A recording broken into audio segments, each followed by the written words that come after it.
So we are discussing about the Power BI today. सबैभन्दा पहिला म Power BI को डेफिनेसनको बारेमा जान्छु. Power BI किन पढ्नु पर्यो, Power BI कसले पढ्नु पर्यो, Power BI पढिसकेपछि के हुन्छ त्यसको बारेमा रहेर हामी कुरा गर्नेछौँ. र Power BI पढ्नको लागि बेस्ट इन्स्टिट्युटहरु कहाँनिर छ काठमाडौँमा त्यसको बारेमा पनि म कुरा गर्नेछु. सो सबैभन्दा पहिला हामी Power BI को कुरा गरौँ. Power BI भनेको माइक्रोसफ्टले डेभलप गरेको र डिप्लोय गरेको एउटा सफ्टवेयर हो जो चाहिँ खास गरी एक्सेलसँग ब्लेन्ड हुन्छ, एक्सेलसँग कनेक्टेड हुन्छ. Not only Excel, other data storage फाइलहरुसँग सिस्टमसँग कनेक्टेड भएर हामीले डेटालाई भिजुअलाइज गर्नको लागि युज गर्न सकिन्छ. पावर बीआई इन्स्टल नर्मली केही काम गर्न सक्दैन, तर हामीले पावर बीआई लाई एक्सेलसँग, पावर बीआई लाई सीएसवी फाइलसँग या पावर बीआई लाई अर्को कुनै डेटा स्टोरेज सिस्टमसँग कनेक्ट गर्छौँ. कनेक्ट गरिसकेपछि हामीले डेटालाई भिजुअलाइज गर्न सक्छौँ. ओके, डेटाको डिफरेन्ट इन्साइट्सहरुलाई फिगर आउट गर्न सक्छौँ. जसले गर्दाखेरि के हुन्छ भने हाम्रो जुन डेटा ड्रिभन डिसिजन भन्ने जुन एकदमै फ्रिक्वेन्टली वर्ड भइरहेको छ, डेटा ड्रिभन डिसिजन भनेको डेटालाई हेरेर डिसिजन लिने. अब त्यो डेटालाई हेर्नको लागि त डेटालाई भिजुअलाइज गर्नु पर्यो. त्यो भिजुअलाइज गर्ने टुल चाहिँ के हो त? Power BI. अब क्वेशन एराइज हुन्छ, पावर बीआई मा मात्रै किन? अरु पनि त छन्. अरु छन्, ट्याब्लो छ, गुगलको लुकर स्टुडियो छ, अनि अरु पनि होलान्.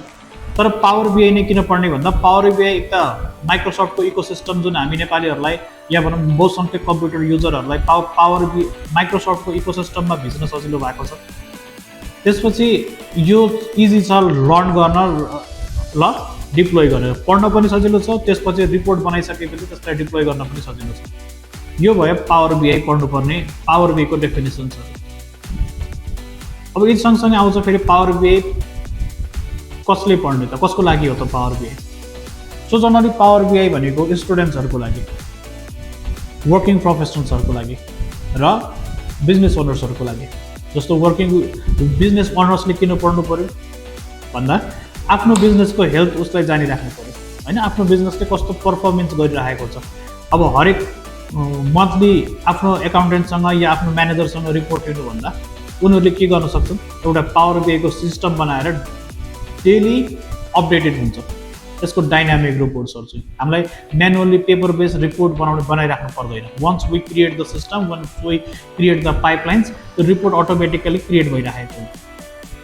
बरोबर दैट वर्किङ प्रोफेसनल्सहरु जो चाहिँ अब टेबल एन्ड डेस्कको जब गर्दा गर्दा एकदम अलिकति मोनोटोनस भइसक्नु भएको छ या आफ्नो स्किल्सलाई अपग्रेड गर्दै हुनुहुन्छ भने, आफ्नो स्किल्सलाई अपग्रेड गर्न चाहनुहुन्छ भने तपाईहरुको लागि यो एउटा माइलस्टोन हुनेछ. Having the skills of Power BI in your resume.